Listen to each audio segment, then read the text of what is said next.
موت کو یاد کرو، موت کو یاد کرو کہ مجھے مرنا ہے، ایک دن مرنا ہے، آخر موت ہے، ایک دن مرنا ہے، آخر موت ہے. اور موت چھوٹے بڑے کسی کے درمیان تمیز نہیں کرتی، چھوٹے بڑے کسی کے درمیان تمیز نہیں کرتی، کسی وقت بھی آتی ہے، گردن دباتی ہے اور چلی جاتی ہے. ابھی چند ہی دنوں پہلے ہمارے رشتہ داروں میں سے ایک صاحب کا 42 سال کی عمر میں انتقال ہو گیا. ایک دوسرا قصہ سننے میں آیا، چند ہی دنوں کے بعد 35 سال کا نوجوان انتقال کر گیا. کچھ ہی دنوں کے بعد ایک اور واقعہ سننے میں آیا کہ 22 سال کا نوجوان انتقال کر گیا. 22 سال کا. مگر میرے بھائیوں، میرے نوجوان ساتھیوں، ایسے بھی نوجوان ہوتے ہیں جو انگلینڈ میں پلتے ہیں مگر اپنے دین کی حفاظت کر کے مرتے ہیں. مجھے وہاں کے امام صاحب نے بتایا، میں نے ان سے جب پوچھا کہ تمہارے یہاں 22 سال کے ایک لڑکے کا انتقال ہوا، کیا تھا؟ تو کہنے لگے کہ اصل میں اسے کینسر ہو گیا اور کینسر نے اسے اپنی لپیٹ میں لے لیا اور چند ہی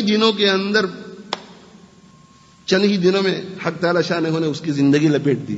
22 سال کا نوجوان، لیکن زندگی اچھی گزاری تھی.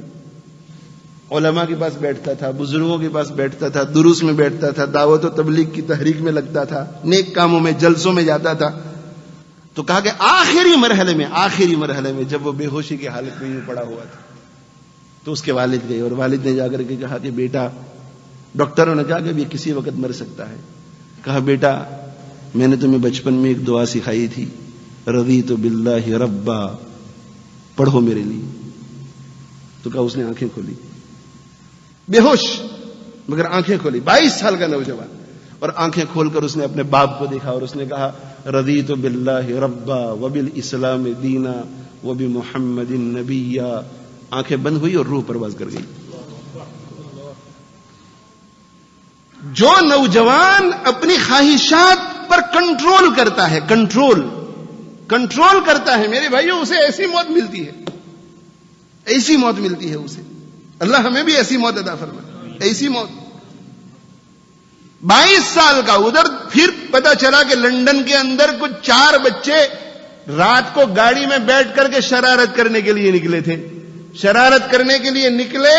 گاڑی کو تیز انہوں نے چلائی، گاڑی کنٹرول سے باہر ہو گئی. 19 سال کے 2 نوجوان اسی وقت انتقال کر گئے اور باقی 19 سال کے 2 دوسرے جو ہیں وہ جب میں یہاں آیا تو کریٹیکل سٹیج میں ہاسپٹل میں پڑے ہوئے تھے. پتہ نہیں اس کے بعد کیا ہوا ان کا. موت کا سوچو، موت کا. یہ مت سوچو کہ یہ بوڑھے ہیں اس لیے اب ان کو موت کی تیاری کرنی چاہیے، میں تو جوان ہوں. موت کسی کی بغیر. ایک نوجوان کی ہمارے انگلینڈ میں موت آئی. کیسے موت آئی؟ اللہ اکبر. اللہ حفاظت فرمائے. رات کو کہیں چلا گیا تھا، معمول کے مطابق، ماں باپ کو پتا نہیں. پولیس نے اطلاع کی کہ تمہارے بیٹے کا انتقال ہو گیا ہے. جہاں ایکسیڈنٹ ہوا تھا وہاں جا کر کے دیکھا تو پرائی لڑکی کے ساتھ کار میں بیٹھا ہوا تھا. پرائی لڑکی کے ساتھ رات گزار کر کے آ رہا تھا، ملک الموت نے اسے پکڑ لیا. میرے بھائیو، جب ہم اس قسم کی باتوں کا تذکرہ کریں گے، سوچیں گے تو ہمیں ڈر لگے گا کہ کہیں ایسا نہ ہو کہ میں بھی گناہ کرتے کرتے پکڑا جاؤں. سہارنپور کے علاقے میں ایک مرد اور ایک عورت، نوجوان دونوں، ناجائز تعلقات، اور اتنے خفیہ طور پر ناجائز تعلقات کہ کسی کو پتہ ہی نہیں چلا. ناجائز تعلقات، جوان مرد. اور ایک بہت معتبر عالم سے بیان میں نے یہ سنا، ایک مرد اور ایک عورت نوجوان، اور تعلق آپس میں زنا تک پہنچے ہوئے مگر کسی کو پتہ نہیں چلا. بھائی پتہ کیسے چلا؟ پتہ اس طرح چلا کہ دونوں زنا کا کام کر رہے تھے اور ملک الموت نے دونوں کی روح کھینچ لی. دونوں کا انتقال ایک ساتھ ہوا. جب لپٹے ہوئے دونوں ملے اس وقت پتہ چلا کہ ان کا آپس میں ناجائز تعلق تھا. موت کو سوچو، موت کو. یبعث کل عبد علی ما مات علیہ. حدیث میں آتا ہے کہ ہر بندے کو قیامت کے دن اسی حالت میں اٹھایا جائے گا جس حالت میں وہ مرتا ہے.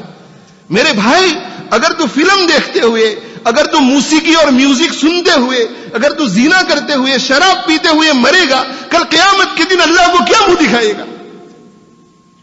سوچ میرے بھائی، سوچ. اپنے حال پہ رحم کر، اپنی جوانی پہ رحم کر.